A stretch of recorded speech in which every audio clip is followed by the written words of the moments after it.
여러분 안녕하세요. 코로나 상황 속에서 우리 학생들 열심히 공부한다고 고생이 많으시죠. 또 부모님들께서도 그런 우리 학생들을 옆에서 돌보고 또 지원하신다고 수고 많으실 것 같습니다.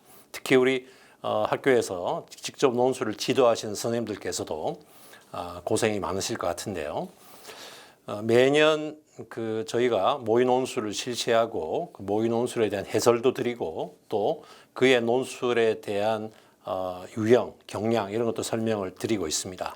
올해도 마찬가지로 이런 시간을 마련했습니다. 미리 말씀드리자면 성균관대학교 인문계열의 논술은 역시 큰 변화가 없습니다. 이전의 유형이 그대로 유지가 되고 있고 안정성을 갖고 있죠. 그대로 유지한다는 얘기는 이미 저희가 학생들을 평가하기 위해서 어떤 점에 주목해야 되는지가 상당히 합의가 되어 있고 그것이 문제로 항상 구현되고 있기 때문에 여러분은 이전의 기출 문제들을 중심으로 접근하면 올해도 무난하게 성균관대학의 논술에 대해서 준비하시고 또 대처하실 수 있을 것 같습니다. 자, 그렇더라도 한번 또 확인을 해보는 것이 중요하니까 2021학년도 논술 경량 및 유형 제시 한번 확인해 보도록 하죠. 예년과 동일합니다. 하지만 확인을 해보죠. 자, 먼저 인문계는 기본적으로 공교육 기반형, 요즘 학교에서 배운 걸 가지고 논술 시험을 이제 접근할 수 있도록 해야 되기 때문에 고등학교 교육 과정과의 아주 직접적인 연계를 저희가 계속 유지하고 또 추구하고 있고요. 그러면서 고등학교에서 일반적인 학습을 한 학생이라면 누구나 다 접근할 수 있는 난도를 유지하기 위해서 노력하고 있습니다. 그래서 패턴도 충분히 예상 가능한 지금까지 냈던 문제와 거의 같은 유형의 문제들이 출제되어 왔고 올해도 출제될 것이기 때문에 여러분이 특별히 새로운 준비가 필요한 것이 아니다. 충분히 어떤 형태의 문제, 어떤 수준의 문제가 나오는지는 이미 여러분이 충분히 다 알고 계신다. 이렇게 보면 될 것 같습니다. 거기에 덧붙여서 새로운 특별한 정보가 있는 게 아니다. 그리고 방금 말씀드렸듯이 특히 교육과정 기반형입니다. 그러니까 인문사회교과, 그러니까 인문학과 국어나 국어 관련 과목들 또 외국어 관련 과목에서 배우는 내용도 반영될 수 있고요. 그다음에 특히 사회 관련 과목이 직접적으로 문제의 소재나 문제 내용으로 활용될 수가 있습니다. 그러니까 인문사회교과를 통합해서 제시하는 그런 교육과정 기반형이다라고 생각하시면 되고요. 그다음에 이제 논술은 쓰는 거지만 일단 읽고 쓰는 것이 대학의 가장 기본적인 학습의 과정이기 때문에 텍스트 분석 적용형, 지문을 주고 예전처럼 텍스트를 읽고 따져서 그 따진 내용을 또 새로운 문제를 적용하는데 새로운 문제를 푸는데 적용해 볼 수 있는, 그래서 읽은 것을 분석해서 적용하는 형태의 텍스트 분석 적용형, 당연히 우리나라 논술 시험의 기본적인 모델이죠. 저희도 그런 모델을 계속 유지하고 있습니다. 그래서 비판적 사고가 글을 읽을 때도 작용되고 어떻게 적용할까를 고민할 때도 작용하겠지만 그런 비판적 사고에 기초한 문제 해결을 시도하게 만드는 그런 논술 문제를 내고 있고요. 그다음에 이제 논술 그러니까 뭐 서론, 본론, 결론 이런 걸 생각할 수 있는데 저희는 이제 쓰는 분량도 많지 않고요. 이미 오래전부터 성대 논술은 분량 제한을 하고 있지 않습니다. 형식도 자유로운 형식이니까. 왜 그러느냐? 사고 내용을 평가하는 데 더 주안점이 있기 때문에 사고의 내용에 더 주안점을 보기 위해서 어떤 특별한 형식을 가질 필요가 없이 자유롭게 쓸 수 있는, 그래서 내용 중심 평가고 결국 글의 내용을 본다는 것은 여러분의 사고 활동이 어떻는지를 보는 겁니다. 시간은 100분입니다. 그래서 이미 과거에 4문제 내던 시절부터 시간이 줄어들면서 3문제로 줄어든 형태로 유지가 되고 있죠. 그래서 이전에 작년까지의 유형을 그대로 따르고 있으니까 큰 변화가 없다라고 생각하시면 될 것 같습니다. 자, 그 문제는 대체로 그 세 가지 유형이면서 세 문제니까 이 세 가지 유형이 각각 한 문제씩을 차지하는 방식으로 출제되는 경우가 대부분이겠죠. 지금까지 그랬습니다. 세 문제가 된 다음에는 우리가 과거에 네 문제 낼 때는 좀 컨비네이션이 여러 개 있을 수 있었지만 지금은 저렇게 각각 문제 1, 유형 1, 유형 2, 유형 3이 각각 한 문제씩 출제되는 형태다라고 생각하셔도 큰 무리가 없겠습니다. 우선 요약형은 1번은 보통 요약형이죠. 혹은 뭐 요약 종합형 그렇게도 말씀하시지 않습니까? 그러니까 다수의 지문을 주고 그 지문은 주로 인문학이나 사회과학의 주제에 대해서 어떤 저자가 어떤 견해를 갖고 있는 저자의 견해가 드러나 있거나 혹은 특정한 이론을 담고 있는 글들을 제시문으로 줍니다. 그리고 그 제시문들을 서로 상반되는 혹은 그 뭐 좀 다른 아주 상반될 수도 있고 딱 상반되진 않지만 좀 다른 관점일 수도 있는데 그런 그 상반되는 핵심 내용을 축약해서 축약적으로 서술하는 유형, 요약형입니다. 근데 여러 개의 제시문의 공통된 입장을 뽑아서 종합해서 서술하기 때문에 일종의 종합 요약형이라고도 볼 수 있죠.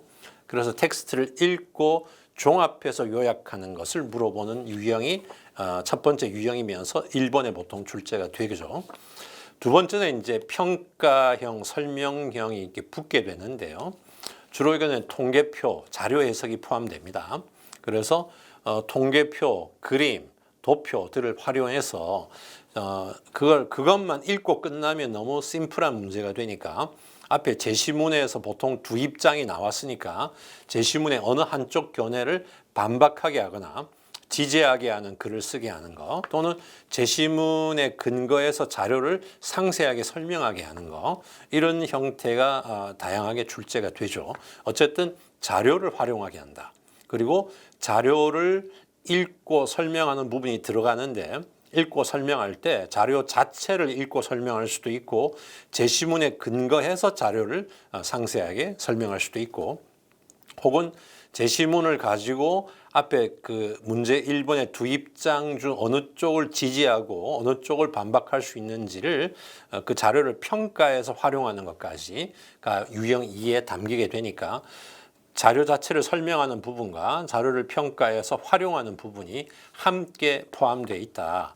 그래서 그 중요한 건 다양한 자료를 주고 다양한 자료에 대한 해석을 기초로 해서 접근하는 거. 이게 두 번째 유형입니다. 자, 세 번째는 이제 대안 제시형이죠. 그 논술의 아주 본연적인 모습인데 그 주제와 밀접하게 연관된 현안 또는 문제 상황에 대해서 자신의 견해나 해결책을 제시하게 하는 겁니다. 혹은 자신의 견해나 해결책을 제시하게 하든가 대안 제시 능력 혹은 논증 구성 능력을 보기 위해서 지문과 연결해서 찬성 반대 입장을 다 제시하게 하든가 그게 이제 세 번째 유형 3에 해당되죠. 지금 그 자료에서 유형 2, 유형 3이 다 까맣게 돼 있고 자료에서 포함이라고 돼 있잖아요. 대안 제시형에도 자료를 주고 자료를 해석하는 요소가 들어갈 수도 있다. 지금까지 그런 문제가 뭐 많이 출제되지 않았지만 그럴 수도 있다, 열려 있다라는 점이 이 화면 속에서 알 수 있는 부분입니다. 자, 그러면 세 가지 유형은 지금 당장 문제를 보면 금방 알 수 있을 정도로 명확하게 구분되는 세 가지 유형이 저희 대학의 논술 문제 유형이고 각각 다른 능력을 평가하기 위해서 이런 문제를 내고 있다라고 설명드릴 수 있을 것 같습니다. 자, 그다음에 이제 올해 모의 논술에 대해서 설명을 좀 드려야 되겠는데요. 올해 모의 논술 문제를 보시면 이 문제가 뭐에 대한 거다, 또 어떤 접근을 한다 금방 아실 수가 있죠. 올해 모의 논술의 전체 주제는 표현의 자유 문제입니다. 최근 한국 사회에서도 특히 혐오 표현 등의 문제와 관련해서 실제로 쟁점이 되고 있고 우리 자라나는 고등학생들도 좀 깊이 있게 생각해보고 자기 입장을 가져야 될 그런 주제죠. 이거 누가 답을 정해주는 게 아니라 결국 한 사람 한 사람이 비판적으로 생각하고 검토해서 자기 입장을 가지면 그런 입장들이 모여서 여론이 되고 의견이 되고 의사결정이 되기 때문에 여러분이 주체로서 고민해봐야 될 문제를 논술 문제에 출제합니다. 뭐 매년 주제는 그렇게 고등학생이 나름대로 고민해 봐야 될 문제, 주체적으로 생각해 봐야 될 주제를 선택하는데 이번에는 모의평가에서 표현의 자유를 선택했고요. 또 하나 조건은 고등학생이 스스로 생각해 봐야 될 주제이면서 여러분의 고등학교 교과 과정 내에 있는 주제라야 문제가 없겠죠. 배운 걸 가지고 생각해 봐야 되니까. 그래서 고등학교 교과 과정 내에 있는 주제죠. 다양한 교과목 속에 들어있는 주제입니다. 주로 사회과목 속에 들어있는 관련 주제들이 들어있고요. 제시문도 다양한 자료에서 뽑았습니다. 여러분이 대학에 오면 다양한 자료들을 읽게 돼 있고 고등학교 교과 과정에서도 다양한 자료를 읽게 돼 있죠. 그런데 그런 그 다양한 자료 중에서 교과서에 관련 내용과 그 내용상 일치하고 맞고 또 고등학생이 충분히 독해할 수 있는 부분을 발췌해서 이제 시험을 위한 거니까 수정을 하기도 하고 좀 통합하기도 하고 해서 제시문을 꾸렸습니다. 그리고 문제 유형은 예전과 같습니다. 하나의 주제, 결국 표현의 자유란 주제하에 세 개의 문항이 각각 따로 떨어져 있지 않고 내용적으로 연관될 수 있도록, 물론 그 연관 정도는 아주 밀접할 수도 있고 조금 덜 밀접할 수도 있지만 기본적으로는 밀접하게 연관되는 방식으로, 그래서 1번 이해를 해야 2번에 접근하는데 문제가 없고 또 지문에 대한 이해가 제대로 돼야 3번 접근에 문제가 없고 그럴 수 있도록 접근했고요. 때로는 뭐 2번에 대한 해결이 돼야 3번이 되는 경우도 있는데 이번 모의평가는 2번과 3번 사이에 밀접한 연관이 꼭 있다고는 볼 수 없고요. 지문과 2번, 지문과 3번, 그러니까 1번과 2번, 1번과 3번 사이에는 밀접한 연관이 있는 겁니다. 그리고 요약형, 평가형, 설명형, 대안제시형 이렇게 세 문제를 그대로 1, 2, 3번으로 이전처럼 배치를 했습니다. 이걸 통해 평가하는 내용은 역시 논술의 일반적인 목표와 일치하고 그건 결국 대학 수학 능력과 일치하는 부분입니다. 그러니까 텍스트에 대한 독해력, 그리고 독해를 하되 수동적으로 보는 게 아니라 능동적으로 따져가면서 뭐가 옳고 뭐가 그른지를 따지면서 분석적이면서 비판적으로 읽을 수 있는 능력, 비판 능력. 그래서 문제가 있는 건 자기 입장에서 문제를 제기할 수 있는 비판 능력, 또 도표 그래프를 볼 수 있는 자료 해석 능력, 또 그런 도표 그래프와 지문의 내용을 제기된 문제를 해결하기 위해 적용할 수 있는 문제 해결 능력, 또 그걸 전체적인 여기까지는 사고의 내용인데 그 사고의 내용을 논리적으로 표현해낼 수 있는 논리적인 글로 써낼 수 있는 논리적인 서술 능력 등등이 평가가 되고 있죠. 논술의 일반적인 평가 항목들이고 그것들을 아주 총체적으로 평가할 수 있도록 노력을 했습니다. 자, 평가 항목은 크게 보면 이렇게 4가지 항목으로 나눌 수가 있는데요. 이건 이제 문제에 따라서 조금씩 다를 수가 있죠. 문제에 따라서 다를 수가 있고, 밑에 나와 있지만 요구되는 답안글의 형식, 내용, 그리고 맥락에 따라서 결국 1, 2, 3번 문제에 따라 조금씩 다를 수는 있습니다만 평균 내면 기본적인 그 접근은 이런 접근 방식이 이렇다라고 말씀드리는 건데요. 역시 첫 번째는 문제를 제대로 풀었느냐, 문제 해결이 잘 이루어졌느냐, 내용을 보는 겁니다. 발문은 문제잖아요. 발문이 요구하는 내용, 그러니까 쓰라는 것을 제대로 썼느냐, 이렇게 생각해서 생각한 내용을 쓰라 할 때 그렇게 생각을 제대로 해봤느냐. 그러니까 1번 같으면 문제의 내용을, 지문의 내용을 정확하게 이해해서 같은 지문끼리 묶고 종합해서 요약했느냐, 도표를 읽고 제대로 적용했느냐, 주어진 어떤 보기에 대해서 자기 입장을 제대로 썼느냐, 내용이 중요하다. 내용이 50%라는 얘기죠. 결국 그 내용이 문제에 맞게 적절한가가 50%고요. 그 다음에 글을 논리적으로 잘 전개했느냐, 논리적 전개와 구성이 한 20% 정도가 되고, 표현 및 어법 준수, 이건 기본이잖아요.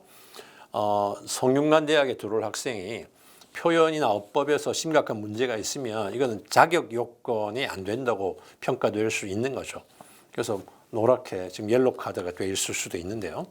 그래서 대체로 무엇을 썼느냐라는 게 50%라면 그걸 어떤 식으로 구성하고 어떻게 표현했냐가 지금 35% 정도고, 사실은 내용에 대해서 15% 창의성은 이것도 내용이죠. 내용인데 남들과는 달리 남들보다 한 걸음 더 나간 게 있으면 일종의 가산점을 받는 컨셉입니다. 창의성이 없으면 요 점수는 없는 거고요. 창의성이 있으면 가산점을 받는 형식이니까 크게 보면 내용과 관련된 게 65%, 그다음에 그 내용 컨텐츠를 어떻게 표현하고 구성했느냐가 35% 정도다. 그러니까 3분의 2, 3분의 1 정도의 그 비중이 간다라고 생각하시면 되고요.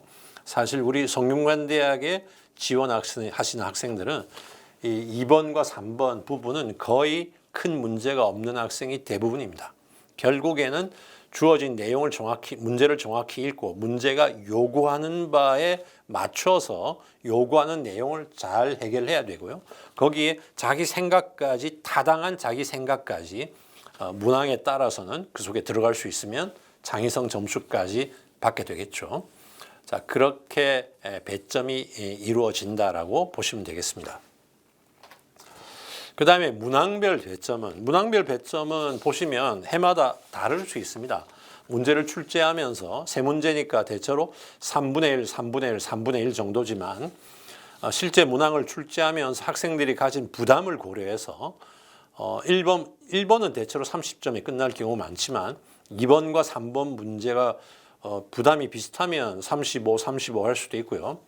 2번 모의고사처럼 2번이 좀 더 부담이 크겠다 그러면 2번이 40점, 3번이 30점 할 수도 있고요. 거꾸로 2번이 좀 심플하다 그러면 2번이 30점, 3번이 40점 갈 수도 있는 거죠.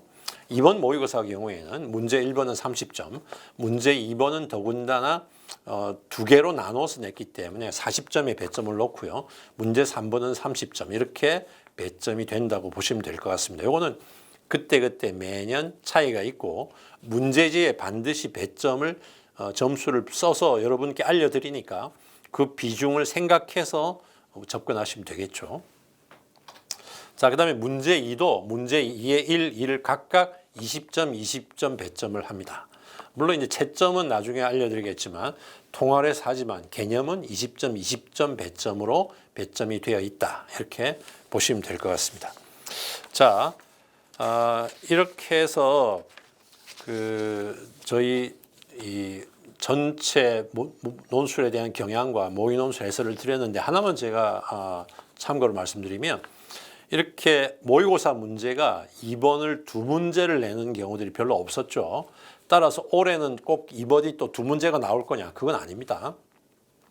2번도 이렇게 두 문제로 나올 수도 있다는 걸 모의평가니까 모의평가를 통해서 알려드리는 거고요.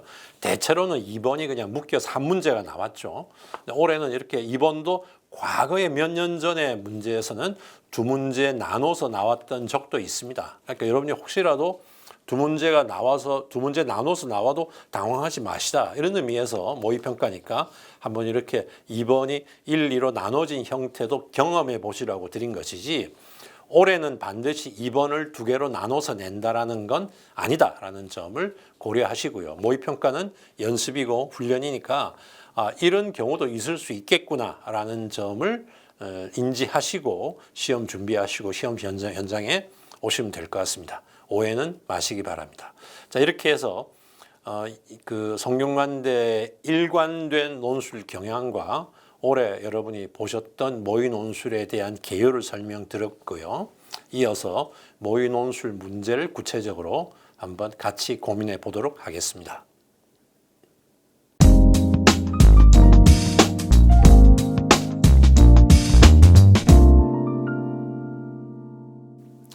자, 그러면 2021년 논술을 위한 그 올해의 모의 논술을 같이 한번 인문계열 문제를 같이 한번 살펴보고 고민해 보도록 하겠습니다. 인문계열 문제는 표현의 자유라고 말씀드렸죠. 이 표현의 자유와 관련된 문제는 고등학교 통합사회, 사회문화, 정치와 법, 생활과 윤리 교과서에 관련된 내용이 쭉 퍼져 있습니다.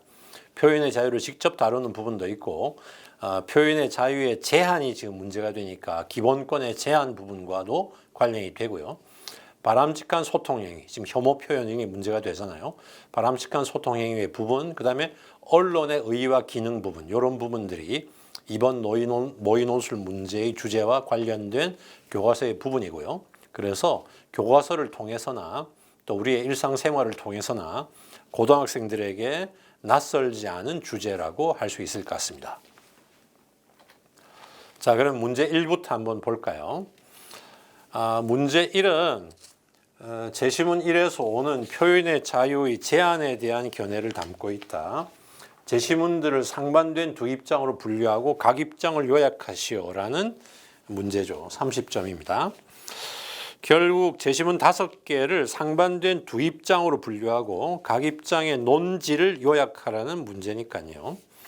좋은 답안의 작성 포인트는 표현의 자유라는 키워드를 중심으로 각 제시문의 중심 주장과 근거를 먼저 정확하게 파악하고 포착해서 표현의 자유를 제한해서는 안 된다라는 입장과 표현의 자유를 제한할 필요가 있다라는 두 입장으로 분류를 해야 되죠.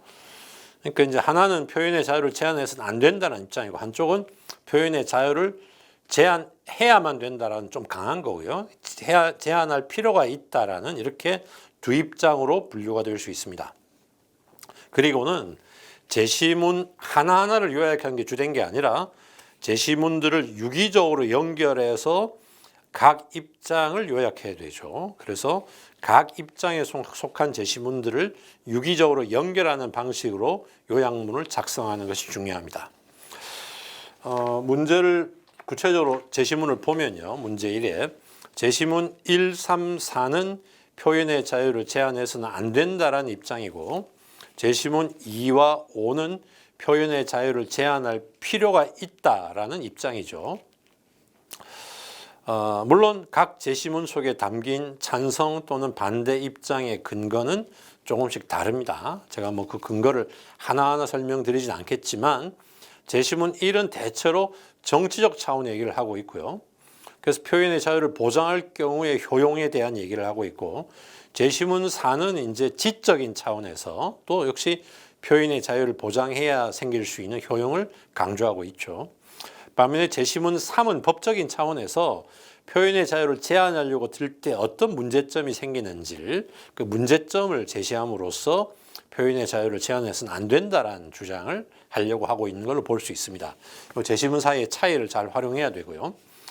반면에 제시문 2와 5는 표현의 자유를 제한할 필요가 있다라는 건데 제시문 2는 표현의 자유를 제한해야 되는 이유를 목적이나 결과, 뭘 얻기 위해서 또 어떤 결과가 나오기 때문에 그 목적이나 결과를 강조하는 거죠. 다시 말해서 차별과 편견을 제거하기 위한 목적으로 실제로 차별과 편견을 제거하는 결과를 얻기 위해서 필요하다는 거고요. 그 다음에 제시문 5는 한 걸음 더 나가서 더 근본적으로 표현의 자유를 제한할 필요가 표현 문제에 대한 관점을 변화시켜서 언어 표현도 단순한 말이 아니라 그것도 하나의 행위이기 때문에 언어적인 폭력도 우리 행위의 폭력을 막는 것처럼 제한이 필요하다라는 주장을 보여주는 거죠. 그래서 제시문 5는 좀 관점의 변화, 언어도 행위로 봐야 된다라는 관점의 변화를 보여주고 있다라고 얘기할 수 있겠습니다. 자, 이렇게 제시문 5개를 분류하고 각각을 1, 3, 4를 묶어서 요약해야 되고 2와 5를 묶어서 요약하면서도 제시문 사이의 차이를 보완적으로 잘 활용하고 유기적으로 결합시켜야 되겠죠. 자, 그렇기 때문에 문제 1의 경우에는 아마 그동안의 성대 논술 문제에도 유사한 형태의 문제가 많이 나왔기 때문에 여러분이 충분히 연습이 될 거라고 생각하는데요. 기본적인 독해 능력을 갖춘 학생이라면 어렵지 않게 분류하고 요약할 수 있는 문제이죠. 이번에도 매번 그런 문제가 나옵니다. 그리고 각 제시문의 입장 및 중심 논지를 정확하게 이해하고 그렇게 이해한 내용을 바탕으로 같은 입장의 제시문들을 하나의 통합된 글로 요약 정리해야 좋은 평가를 받을 수 있습니다. 여기서 중요한 거는 하나의 통합된 글로 요약한다는 게 중요한 거죠. 왜냐하면 제시문 각각의 내용을 잘 요약했더라도 이를 종합해서 그러니까 앞에서 봤듯이 1, 3, 4를 종합하고 2, 5를 종합해서 상반된 그 두 입장의 내용을 정리하지 못하면 감점입니다. 제시문 각각의 요약으로 끝나면 감점이 되는 거죠. 왜냐하면 문제는 상반된 두 입장의 내용이 뭔지를 물어보는 거니까요. 특히 논지 정리 과정에서 같은 입장으로 분류된 제시문 사이의 논점의 차이, 논점 차이까지 반영해서 글을 작성하면 우수한 답안으로 평가될 수가 있겠습니다. 그래서 앞에 분류했던 걸 염두에 두고 그까지 반영하게 되면 우수한 답안이 되겠죠. 그리고 제시문 문제 1 같으면 그렇기 때문에 채점은 어떻게 이루어지느냐? 물론 채점은 기본적으로 상대평가이긴 합니다만 기본적인 지침이고 그에 따라서 학생들이 많이 잘 쓰고 있으면 이제 A, B, C 기준이 좀 더 좁아질 거고요. 다들 좀 못 쓰고 있으면 조금 더 느슨해질 수 있는데 A는 제시문 분류가 맞아야 되고요. 일단 C 이상 받으려면 제시문 분류는 다 올바르게 분류를 해야 됩니다. 올바르게 분류돼야 됩니다. 근데 A는 제시문을 올바르게 분류한 다음에 두 입장의 핵심 논지도 잘 분석해 쓰는데 거기다가 같은 입장에 속한 서로 다른 제시문의 차이점까지 섬세하게 고려했을 경우, 그러니까 모든 게 되죠. 분류도 잘했고 두 입장의 핵심 논지도 다 잘 돼 있고 그러면서 속해 있는 제시문의 차이점까지가 섬세하게 고려됐을 경우는 A고, 반면에 제시문을 올바로 분류하고 두 입장의 핵심 논지도 잘 분석되어 있지만 각 제시문 차이까지를 부각하지 못했는 경우, 그게 이제 B고, 세 번째는 제시문 분류가 돼 있고 이런 답안이 많습니다. 각 제시문에 대한 요약은 적절하게 돼 있지만 그를 종합한 두 입장의 핵심 논지가 제대로 기술되지 않은 경우는 C가 되고 감점이 되는 거죠. 제시문 분류가 잘못되면 아예 D 이하가 되죠. D는 분류는 잘못했지만 두 입장의 핵심 논지는 어느 정도 쓴 경우고, E는 분류도 실패하고 핵심 논지 서술도 안 된 경우가 E라고 할 수 있습니다. 결국 일단 분류하고 종합해서 요약을 하고 제시문 차이점까지 반영하는 요구사항을 셋 다 반영할 수 있느냐 없느냐가 지금 중요한 문제가 되고 있겠죠.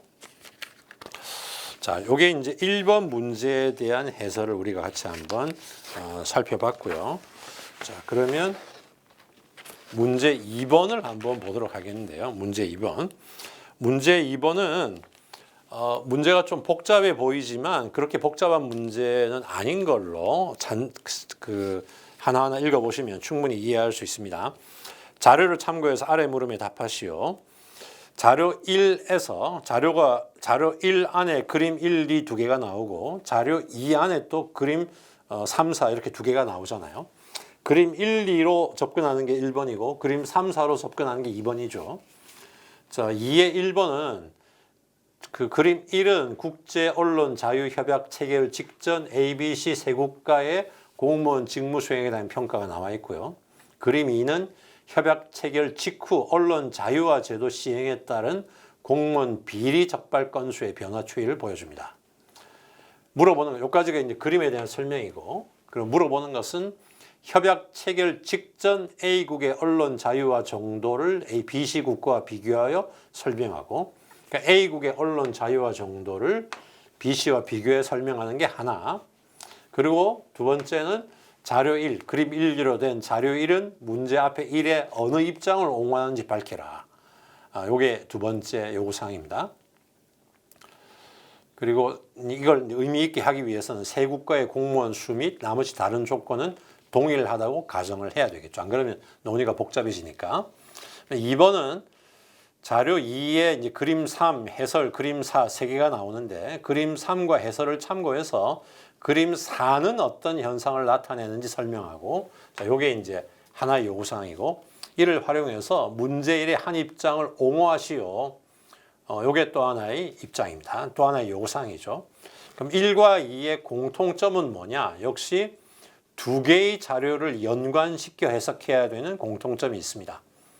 1번 경우에는 그림 1과 그림 2를, 2번 경우에는 그림 3과 그림 4를 연관시켜야 되고요. 그리고 또 하나의 공통점은 항상 1, 2의 두 번째 요구사항이 문제 1의 한 입장, 표현의 자유를 제한하면 안 된다, 제한할 필요가 있다. 둘 중에 한 입장과 한 입장을 옹호하는 것과 관련 짓도록 돼 있는 거죠.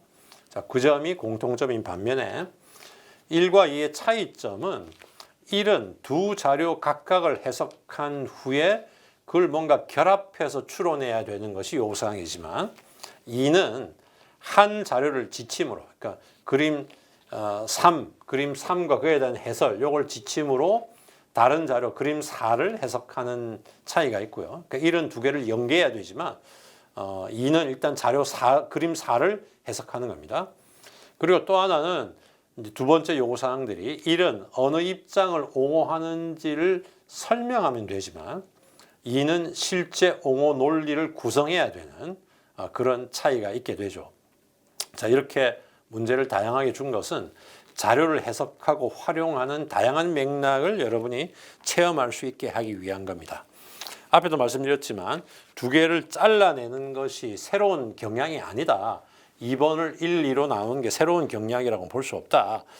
과거에도 나온 적이 있고 때로는 이렇게 나올 수도 있다는 거고요. 반드시 올해 이렇게 나온다라는 것은 또 아니다 하는 점을 분명히 인지하시기 바랍니다. 예를 들면 그 1번의 문제 1의 지문도 때로는 5개, 때로는 6개, 때로는 7개가 나오는데 올해 5개를 냈다고 본 논술도 반드시 5개 나오는 거 아닌 거죠.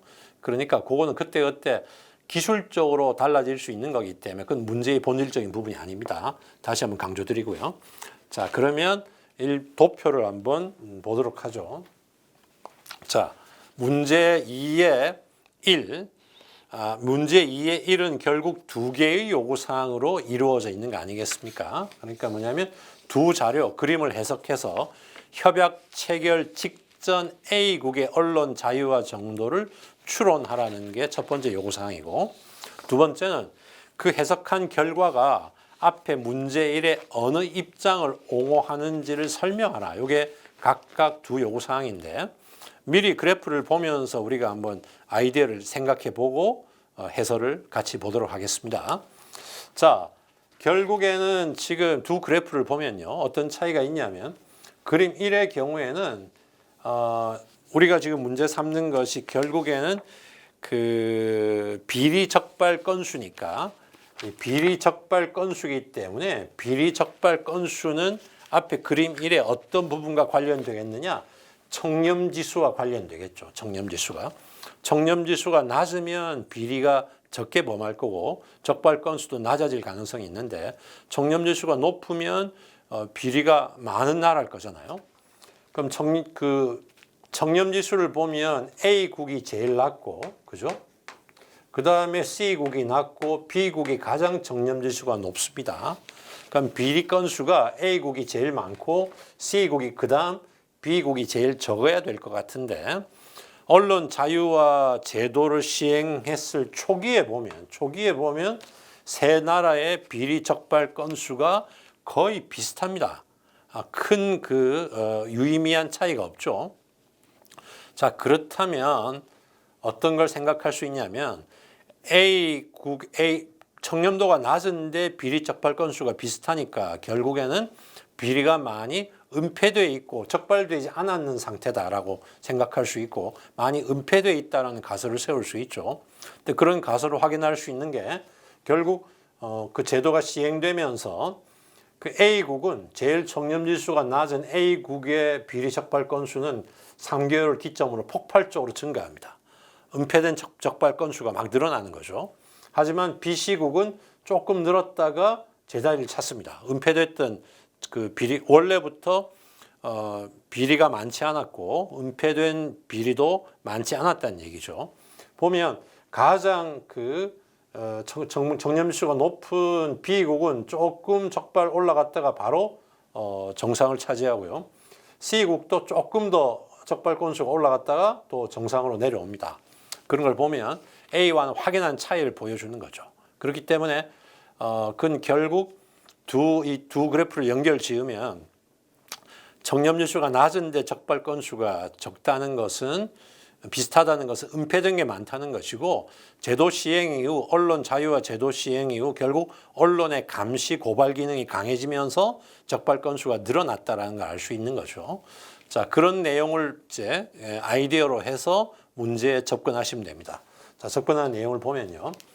일단 두 그림을 연결할 수 있는 가설을 추론하는 것이 가장 핵심적인 요소인데 비리 적발 건수는 청렴 지수와 반비례 관계다라는 청렴 지수가 왜냐하면 적발 건수보다 사실은 비리 건수죠. 우선 비리 건수인데 뭐 적발 건수도 비슷하다고 볼 수 있고요.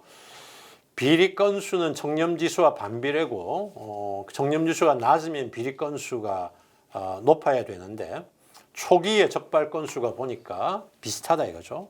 그래서 그림 1과 그림 2를 연결하면 청렴 지수는 A국이 제일 낮은데 제도 시행 초기의 적발 건수는 세 나라가 유사하다라는 걸 볼 수가 있고 그것으로부터 체결 직전 A국에서는 비리가 많이 은폐되었다라는 가설을 추론해낼 수가 있죠.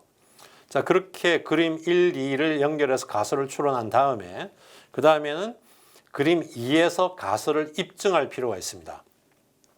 제도 시행 후 A국의 적발 건수가 폭발적으로 증가하는 것은 결국 은폐된 비리가 많았다는 얘기고 B시국은 은폐된 비리가 많지 않았기 때문에 적발 건수가 처음에 소폭 증가했다가 곧 하향세로 전환해서 초기 수준으로 감소된 걸 볼 수가 있죠. 그러면 이제 왜 그렇게 차이가 나는가라는 것을 원인을 분석하고 결론을 지어야 되는데요. 결국 제도 시행으로 인해서 언론 자유화라는 건 결국 언론의 기능이 활발해지는 거고 언론의 감시, 고발, 비판 기능이 활성화되어서 은폐된 비리를 폭로한 결과로 그 그래프의 결과를 해석할 수 있고요. 결국 B씨는 원래부터 언론의 감시 기능이 상당 수준 활성화되어 있었고 그러니까 조금 이제 언론 자유화 시행에도 조금 올라갔다가 비리 건수가 정상으로 회복 들어갔죠. 근데 A는 이 기능이 약해서 다수의 비리가 은폐되어 있다가 이 제도가 시행되면서 폭발적으로 이제 비리 적발 건수가 증가한 걸 볼 수 있으니까요. 따라서 체결 직전의 언론 자유화 정도는 A국의 자유화 정도가 B시국에 비해서 낮은 정도였다. 그래서 언론이 제 기능을 못했기 때문에 비리가 은폐가 많이 돼 있었다. 이렇게 볼 수 있는 거죠. 그래서 그런 답을 내릴 수가 있을 것 같습니다. 그 다음에 그 제시문이 나와 있는 문제 1과의 관련은 결국 자료 1은 표현의 자유를 제한해서는 안 된다라는 입장을 옹호하는 걸로 해석할 수 있습니다. 왜? 언론 자유를 시행한다는 것은 제시문 1에 나와 있는 정부와 공직자에 대한 두려움 없는 비판이 자유롭게 수행되는 걸 의미하죠. 그럼 이를 통해서 공무원들의 청렴도가 향상될 것으로 예측할 수 있습니다. 왜? 감시가 심하니까. 그런데 B시국 같은 경우에는 은폐된 비리 건수가 많지 않았기 때문에 언론 자유화 시행 이후에 조금 비리 건수에 대한 적발이 늘어나다가 바로 이제 정상화되는 거 보면 그렇게 언론 자유화의 효용이 단기간에 검증된 걸로 볼 수가 있죠. 근데 A국은 현재로는 계속 폭발되고 있는 증가하는 도표지만 언론 자유화의 효용이 지속되면 B시에서 이미 검증됐기 때문에 언젠가는 낮은 수준의 적발 건수에 다다를 것이라는 합리적 예측이 가능합니다. 왜? B시국을 통해서 그 효력이 검증됐기 때문에.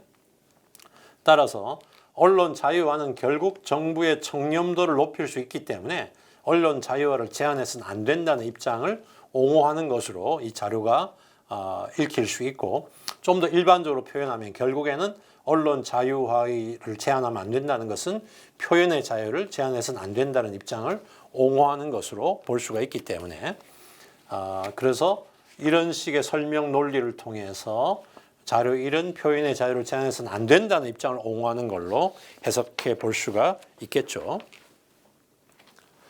자, 그 다음에 이제 문제 2의 2는 어떻게 읽혀질 것인가 보시면 그 제시된 자료 해석 방법을 파악해서 그 그림 4를 해석하는 요구 3이고요. 이를 활용해서 문제 1의 한 입장에 대한 옹호 논리를 직접 제시하는 것. 이게 또 하나의 요구입니다. 요구 4조. 자, 그래서 해설에 보면 그림 3을 어떻게 읽어야 되는지에 대한 설명이 잘 나와 있죠. 그림 3은 자, 위에 우리가 평소에 잘 못 보던 그래프니까 어떻게 읽어라라는 걸 지금 해설을 통해 설명해 주고 있습니다.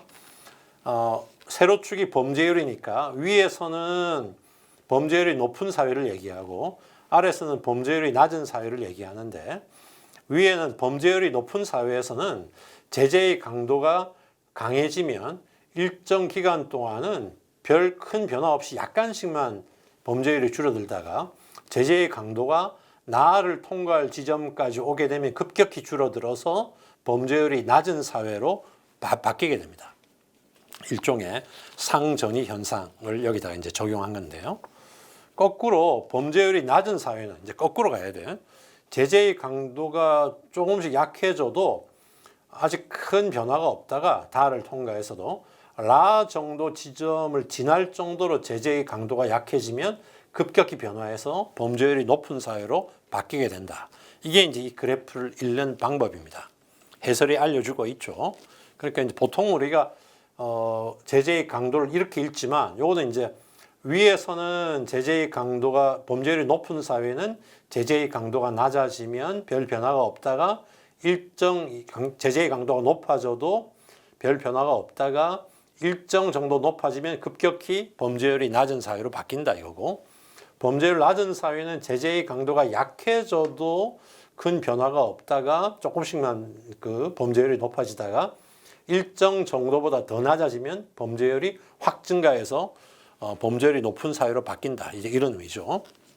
그렇다면 똑같은 방식으로 그림 4를 읽어볼 수 있습니다. 그림 4는 정부 정책 결정 시행의 투명성과 언론 자유도 정도죠.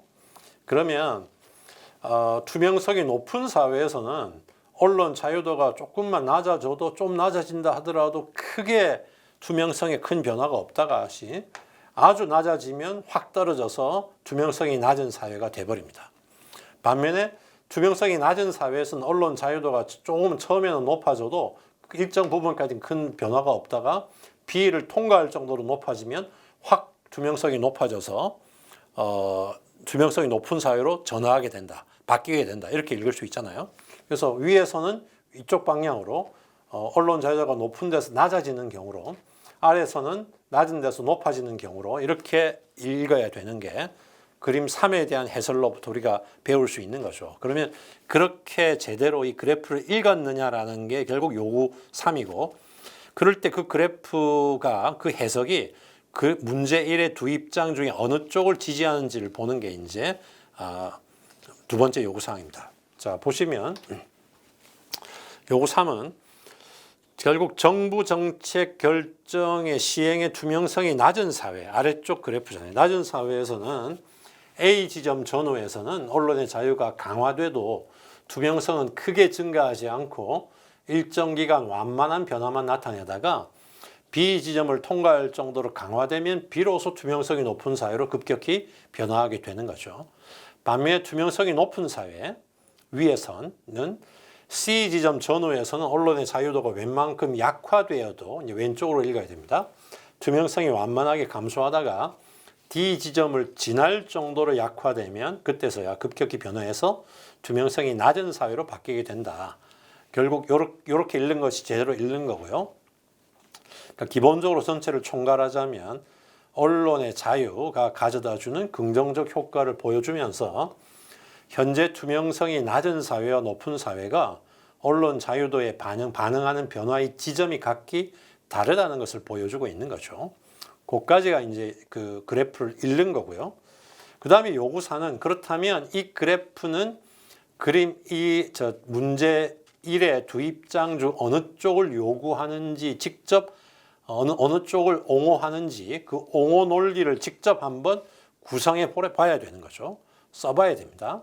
그럴 때 중요한 점은 선이 두 개니까 그림사의 위쪽 선과 아래쪽 선 모두를 활용해서 일관된 논리를 제시하는 게 굉장히 중요합니다. 그렇지 않으면 감점이겠죠.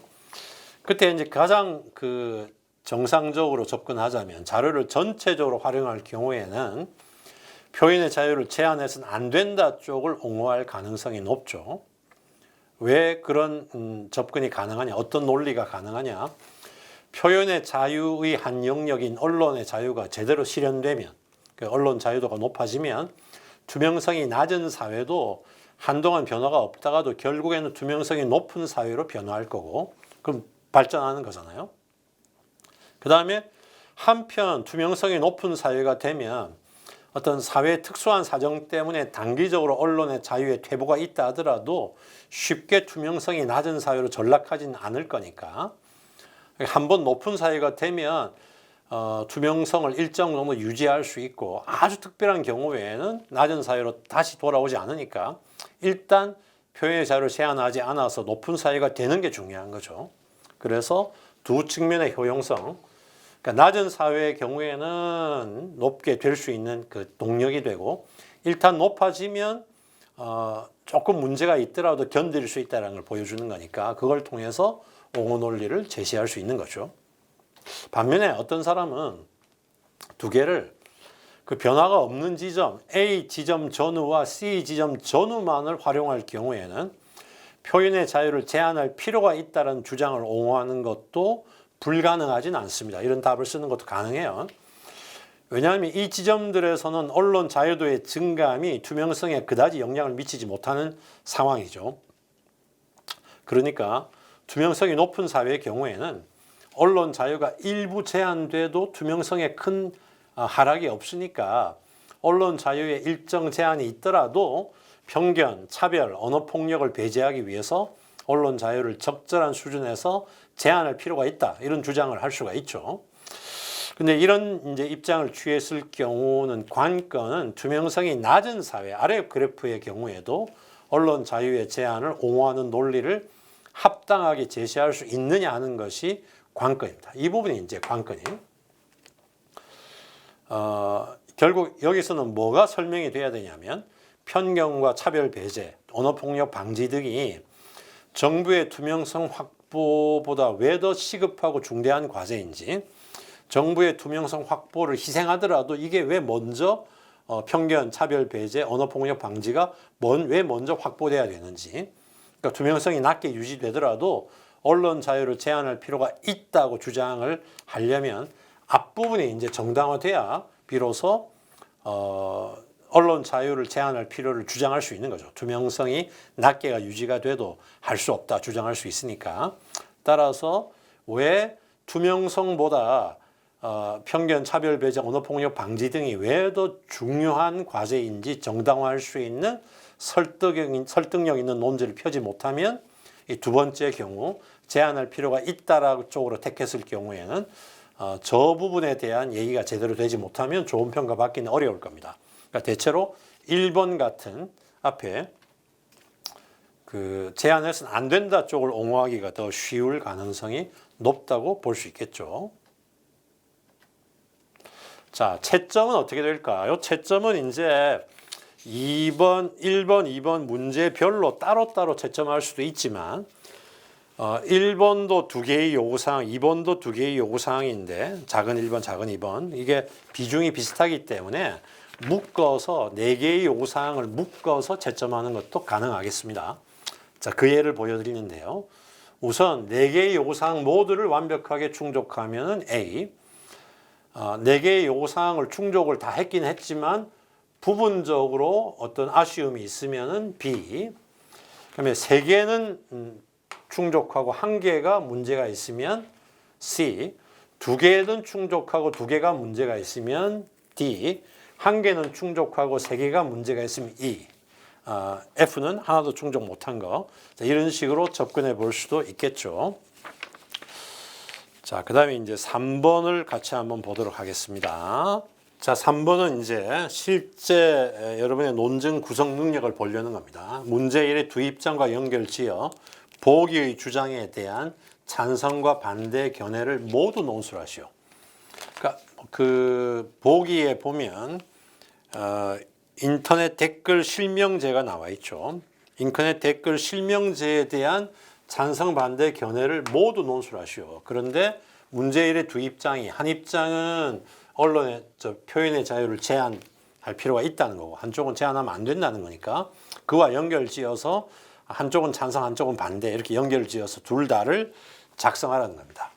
이렇게 자기 입장이 아니라 둘 다를 쓰게 하는 것은 여러분의 논증 구성 능력을 직접 보려고 하는 거죠. 왜냐하면 지문의 근거에 해당 내용이 나와 있으니까 근거를 어떻게 잘 적절하게 활용해서 각각의 논증을 구성할 수 있는지를 보려는 겁니다. 결국 표현의 자유에 대한 규제와 관련하여 최근 가장 중요하게 다루어지고 있는 인터넷 댓글 실명제를 소재로 주고 그 문제일에 나타난 입장의 근거에서 찬성받는 논리를 전개하라는 거죠. 결국 그 지문에 나타난 일반적인 이론적인 입장을 제시문에 나타난 인터넷 댓글 실명제라는 구체적 사례에 응용하고 그 판단의 근거를 제시문에서 갖고 와서 그 위에 물론 추가해도 되지만요. 논리적으로 전개하는 능력, 결국 논증 구성 능력을 평가하려는 겁니다. 그러려면 보기에 나와 있는 댓글 실명제의 의미를 분명하게 이해하는 게 우선이겠죠. 댓글 실명제는 인터넷상의 의사표현에서 특히 강하게 나타난 익명성이 문제가 되고요. 그 익명성이 실명제는 익명성을 없애는 거잖아요. 그러니까 익명성이 자칫 오용 남용되어서 개인 사회에 모두 손해를 끼칠 수 있다는 인식에서 출발하는 거죠. 근데 문제는 익명성을 완전히 없애거나 부분적으로 없애게 되면 의사소통의 위축을 초래할 수 있고 의사표현의 자유를 제한하는 결과를 가져올 수도 있으니까 그걸 어떻게 어느 쪽에 더 우선성을 둘 것인가 하는 것이 문제가 되는 것이죠. 그래서 대체로 표현의 자유가 갖고 있는 가치 또 표현의 자유를 통해서 개인이나 사회가 얻게 되는 편익을 이익을 적극적으로 옹호하는 측은 댓글 실명제에 대해서 우려를 표시하고 반대할 것이고요. 거꾸로 표현의 자유가 사회에 부정적인 효과를 끼칠 수 있음에 주목해서 다른 구성원들의 권리나 또 다른 사회적 이익을 위해서 때로는 이에 제한을 가할 수도 있다고 보는 측에서는 댓글 실명제를 찬성하겠죠. 실익이 명백하고 긍정적 효과가 부정적 효과를 넘어설 수 있으니까 시행하자라는 입장이 될 거고요. 따라서 훌륭한 답안은 댓글 실명제 이러한 입법 취지를 정확하게 이해하고 문제 1의 지문에 등장하는 두 입장의 근본 취지, 제시문의 그 두 입장의 근본 취지를 밝히면서 찬반 논리를 전개하는 글이 되겠습니다. 결국에는 문제 1의 두 입장에서 표현의 자유를 제한해서는 안 된다는 입장은 댓글 실명제 반대할 것이고 제한할 필요가 있다는 쪽은 댓글 실명제를 찬성하는 쪽과 연결이 되겠죠. 그때 이제 특히 이런 점들을 주목해야 되겠는데요. 쓰는 건 다양하게 여러분이 쓸 수가 있습니다. 찬성할 댓글 실명제 찬성할 경우에는 인터넷 익명성이 초래하는 문제점을 부각해야 되죠. 그래서 그 문제점을 없애기 위해서 익명성을 약화시키는 조치인 댓글 실명제가 필요하니까요. 하지만 익명성 제한이 가져올 부작용도 일부 인정해야 되죠. 우리가 글을 쓸 때 나한테 유리한 것만 얘기하고 나한테 불리한 건 그냥 무시해버리면 좋은 글이 아닙니다.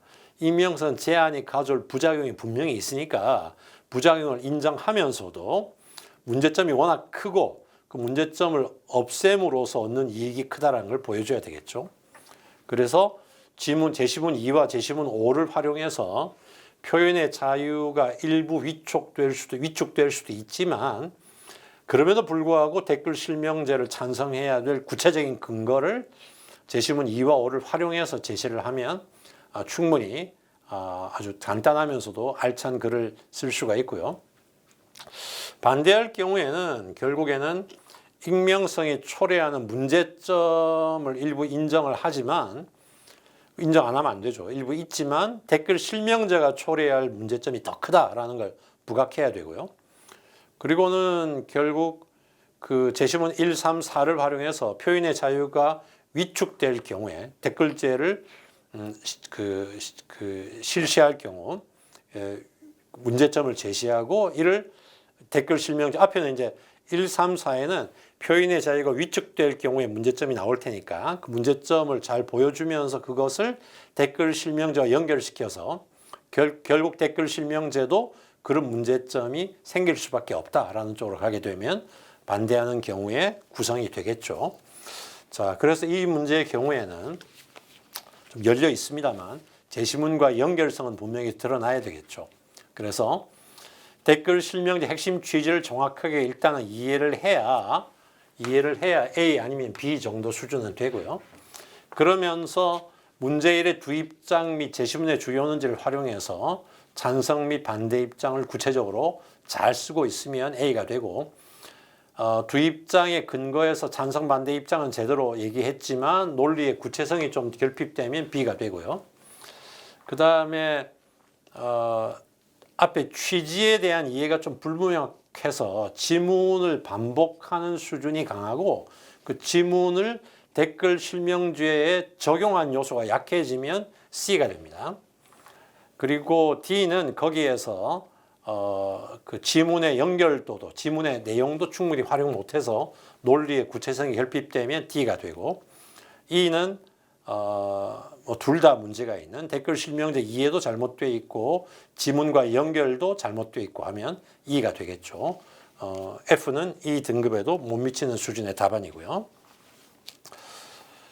자, 이렇게 해서 모의 문제를 한번 다 풀어봤습니다. 여러분 다시 한번 강조드리지만 성대 논술은 변화가 없습니다. 유형의 변화가 없고요. 본질적인 유형에는 변화가 없습니다. 그러니까 여러분이 특별히 어떤 새로운 준비를 하실 필요가 없고 따라서 기출 문제들을 열심히 풀어보시고 고민하는 게 중요하고요. 그다음에 미세한 변화를 본질적인 경향의 차이로 오해하시면 안 됩니다. 문제 1번에서 제시문이 몇 개 나오느냐 이거는 기술적인 문제지 본질적인 문제가 아니고요. 이번처럼 문제 2를 다시 두 문제로 나누느냐 아니냐 이것도 기술적인 차이지 본질적인 문제가 아닙니다. 그다음에 문제 2에서 A와 B, C를 묶어서 지금 비교하잖아요. B, C를 비교하는 건 공통점이 크기 때문에 큰 포인트가 아니라서 물어보지 않은 거죠. 그러니까 물어보지 않은 건 굳이 할 필요가 없습니다. A와 유사한 B, C 그 둘 사이의 차이점을 정확하게 이해하고 파악하는 게 문제의 초점이니까요. A, B, C 세 개가 나와 있지만 물어보는 초점이 A와 B, C 두 개의 차이점을 비교하는 거지 B, C의 미세한 차이는 때에 따라서는 의미 있지만 여기서는 큰 의미가 없다고 생각해서 물어보지 않았기 때문에 물어보지 않았다면 여러분이 거기에는 크게 신경 쓸 필요가 없는 거죠. 이처럼 논술은 쓰고 싶은 대로 쓰기 전에 쓰라는 것에 초점을 맞춰서 물어보는 질문에 맞춰서 답해야 된다는 점 다시 한번 강조드리고요. 성대 논술은 본질적인 경향의 차이가 없으니까 기출 문제를 가지고 연습하시고 심지어 네 문제로 출제됐던 그 이전의 기출 문제도 충분히 여러분에게 훈련의 과정에서 활용될 수 있는 자료가 될 수 있을 것입니다. 그렇게 해서 열심히 준비하셔서 성대 논술에서 좋은 결과를 얻으시기를 진심으로 기원하겠습니다. 여러분 수고하셨습니다. 감사합니다.